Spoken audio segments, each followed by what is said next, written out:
Hi, it's me again with Corel Draw Tips and Tricks, and somebody left a question on my Facebook page.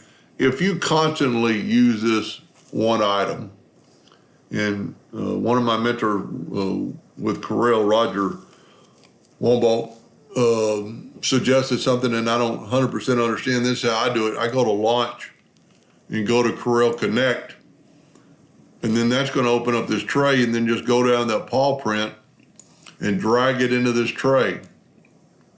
Then you can actually X out of there, and let's say we don't have that paw print, and you go to Windows and Dockers and open up that tray. This is what Roger was saying, and I think you can get to it the same way, but in 2020 or whatever, it's got this tray. There's that paw print, and then just drag it into your workspace and go right here and X out your tray, and that will be there every time you need it. I hope that helps a little bit. Thank you for watching.